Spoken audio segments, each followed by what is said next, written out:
آج کہ ہمارے جو نیکی کے مہمان ہیں یا آج کی ہماری جو بہن نیکی کے مہمان میرے پاس باقی کوئی الفاظ نہیں ہے کچھ بھی کہنے کا، اس میں کوئی مبالغہ نہیں ہے، میرے پاس کوئی الفاظ ہی نہیں کہنے کو۔ زندگی کا مشکل ترین مرحلہ ہے یہ، ہاں، بطور ایک میزبان کے، ایک اینکر کے، کیا کہا جائے، کس طرح سے بتایا جائے، اور اس طرح کی سچویشن شاید زندگی میں پہلی بار میں اپنی زندگی کے حد تک تو دیکھ رہا ہوں اور فیس کر رہا ہوں، جسے سننا، برداشت کرنا، دیکھنا تقریباً بڑی ہمت اور حوصلے کی بات ہے، ناممکن سب نظر آتا ہے۔ ایک پیکج ہے آج کے مہمان کے حوالے سے، اور یہی آج کی مہمان ہے، بس اس پیکج کو دیکھتے ہوئے ذرا طے کر لیجیے گا کہ آپ کیا سہولت پیدا کر سکتے ہیں ان کی زندگی میں۔ یاسمین ہماری مہمان ہے، ان کے حوالے سے پیکج مرتب کیا آپ کو دکھا دیں۔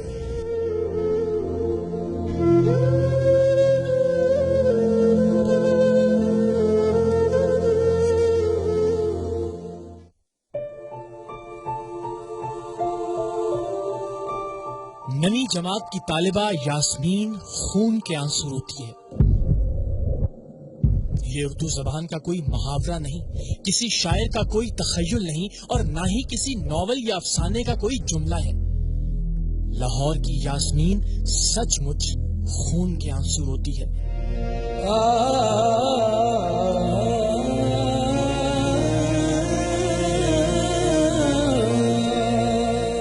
اس کی بیماری اس قدر اندوہناک اور خون آشام ہے کہ جب یہ درد سے کراہتی ہے، تکلیف سے بے چین ہوتی ہے اور بے پناہ اذیت برداشت کرتے کرتے جب اس کے ضبط کا بندھن ٹوٹ جاتا ہے اور آنکھوں سے بے اختیار آنسو چھلک جاتے ہیں، تو یہ آنسو نہیں بلکہ خون ہوتا ہے۔ یاسمین کی آنکھوں سے پانی نہیں، لہو ٹپکتا ہے۔ یہ بچی جس نے ابھی جوانی کی دہلیز پر قدم رکھا تھا، جس نے ابھی خواب دیکھنا شروع کیے تھے کہ اس پر بیماریوں کے پہاڑ ٹوٹ پڑے، جن پلکوں پر خواب سجائے تھے ان پلکوں سے خون رسنے لگا، جس چہرے کو زندگی کی امنگ اور ترنگ کے ساتھ دمکنا تھا اس پر ہر وقت خون اور خون کے لوتھڑے جمے رہنے لگے۔ بیماریوں کی طویل فہرست کا آغاز خون الٹنے سے ہوا۔ پتا چلا میدے کا السر ہے، پھر میدے کی شدید تکلیف نے آنکھیں چھلکائیں تو پتا چلا کہ آنکھوں میں آنسو نہیں، لہو کی بوندیں ہیں۔ پھر ہیپاٹائٹس کی تشخیص ہوئی۔ زندگی ہر قدم ایک نیا کرب، ایک نیا عذاب ساتھ لے کر آئی۔ میں تو 9th کلاس کی اسٹوڈنٹ ہوں، جیسے سب کے خواب ہوتے میرے بھی بہت سے خواب تھے، لیکن ابھی وہ کہتے ہیں کہ تم نہیں بچو گے۔ جو انہوں نے علاج بتایا وہ بہت مہنگا ہے ہمارے لیے۔ ہمارا اپنا گھر تھا، میرے امی ابو نے وہ بیچ کے مجھ پہ لگا دیا۔ میری آپے کی ابھی تک شادی نہیں ہوئی کیونکہ اس کا رشتہ میری وجہ سے رکا ہوا۔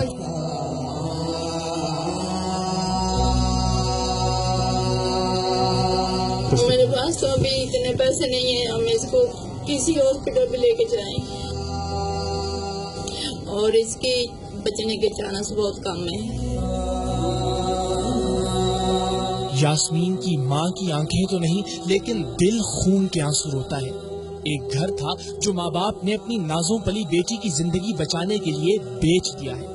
اب اسپتالوں کے دھکے، بیٹی کی طرف لمحہ بلمحہ بڑھتی ہوئی موت اور اس کی ناقابل برداشت تکلیف کا احساس ان غریب ماں باپ کا کل اثاثہ ہے۔ اولاد والو، اس بیٹی کی آنکھ سے ٹپکنے والے لہو کا ایک ایک قطرہ، درد سے اٹھنے والی ایک ایک ٹیس اور اس کے ماں باپ پر ہر لمحہ گزرنے والی قیامت آپ سب کے سامنے جھولی پھیلائے کھڑی ہے۔ اسے زندگی کی بھیک چاہیے۔ اللہ نے آپ کو دینے والا بنایا ہے، اپنی اولاد کے صدقے یاسمین کی زندگی بچا لیجئے۔ یاسمین اسی طرح اپنے ماں باپ کے دل کی ٹھنڈک ہے جیسے آپ کے بچے آپ کے لیے۔ اللہ آپ کے بچوں کو سلامت رکھے۔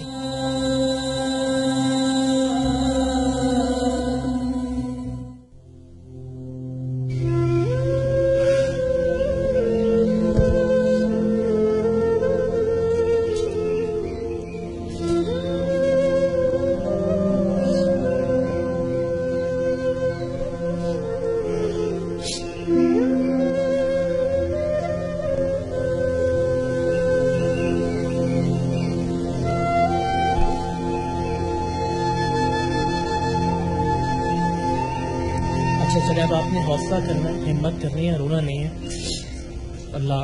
اللہ کرے آج آپ کی مشکلات یہاں سے تھوڑی کم ہو کے جائیں. کس طرح سے شروع ہوا یہ 2014 میں صبح تیسرے مہینے میں 23-24 مارچ کو اپنے اسکول جا رہی تھی اور اچانک اور مجھے کہتی ہیں امی اللہ حافظ, میں اسکول جا رہی ہوں. سب گھر والوں کو اس نے اللہ حافظ کہا اور پھر میرے سامنے بیٹھ گئی. میں نے کہا بھیا بیٹا کیا ہوا؟ کہتے میرے دل گھبرا رہا ہے. اس ٹائم اس کو نا خون کی الٹی آنی شروع ہوئی, 3 مرتبہ خون کی الٹی. ہم لوگ سارے گھر والے جو ہے بے ہوش ہو گئے, بہت زیادہ پریشان ہو گئے تھے. پھر ہم نے میرے بیٹا جو ہے اس نے 112 والا کال کی, وہ گاڑی آئی ہے, وہ اپنا جنا ہاسپٹل لے کے گئے. پھر گنگا رام ہاسپٹل لے کے گئے. انہوں نے وہاں آئی سی وارڈ میں یہ 10 دن رہی گنگا رام ہاسپٹل میں. ان لوگوں نے ہمیں شیخ زید بھیج دیا. بتایا کیا ڈاکٹر؟ انہوں نے کہا میدے کے اس کو السر ہے اور اس کے اندر زخم ہے. آنکھوں سے کب خون آنا شروع ہوا؟ آنکھوں کے 1.5 سال ہو گیا. 1.5 سال سے خون؟ 1.5 سال ہو گیا. اور جو ہی ہمارے پاس پیسے تھے اور ہمارا اپنا گھر تھا وہ بیچ کے اور ہم نے اس کے اوپر لگا دیا. ساری رپورٹس ہیں آپ کے پاس؟ دکھائیے گا.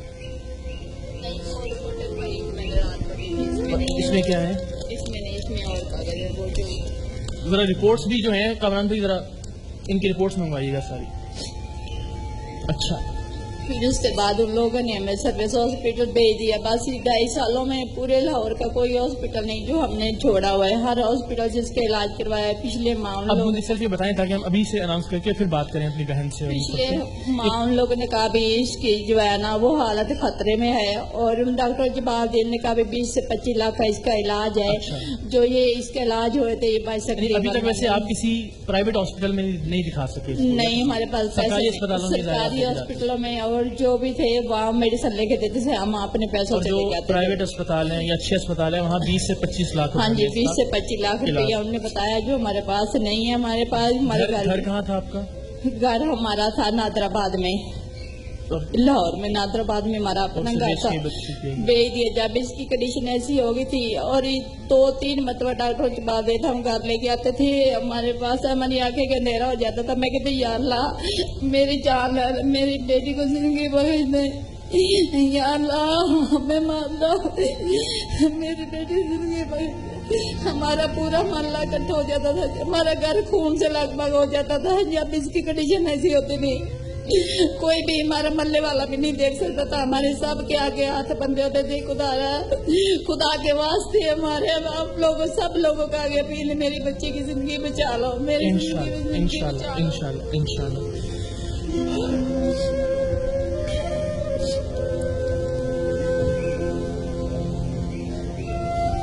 خواتین حضرات, یہ 20 سے 25 لاکھ بس آج ہم نے یاسمین کو مدعو کیا ہے, یہی ہماری مہمان ہے. اور بس آج یہ دیکھنا ہے کہ اس سیگمنٹ کے اختتام تک اللہ نے چاہا تو ہم یہ رقم جو بظاہر تھوڑی زیادہ رقم لگتی ہے لیکن اس کو انشاءاللہ ہم نے پورا کر کے اس خاندان کو یہاں سے انشاءاللہ لذیذ ایک اچھی خبر کے ساتھ, ایک امنگ کے ساتھ, ایک امید کے ساتھ بھجوانا ہے. میں نے کل پوچھا ان سے, انہوں نے جب مجھے کہا کہ میں جب روتی ہوں تو خون آتا ہے آنکھوں سے. میں نے کہا بیٹا آپ کیوں روئی نا, اچھا سوچو. اچھا مجھے تکلیف اتنی ہوتی ہے کہ میں برداشت نہیں کر سکتی, مجھے رونا پڑتا ہے. یہ ابھی بھی ظاہر ہے اس وقت بھی, اور میں معافی چاہتا ہوں. اس تکلیف کو, اس درد کو دکھانا بھی ہماری مجبوری تھی.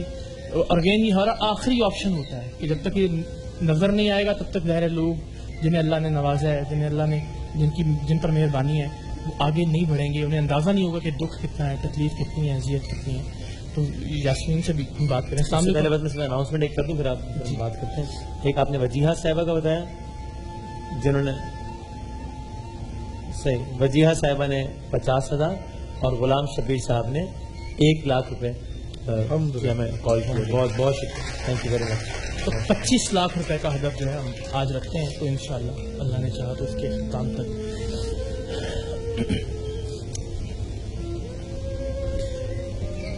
اچھا ایک تو پلیز آپ نے رونا نہیں ہے, اب کوشش کریں گا, اللہ آپ کو صحت دے, تندرستی دے. ہم نے کوشش کرنی ہے کہ آپ کو اچھے طریقے سے انشاءاللہ یہاں سے ٹھیک کر کے بھجوائیں. نویں جماعت میں تھی جب یہ شروع ہوا آپ کی بیماری کا سلسلہ؟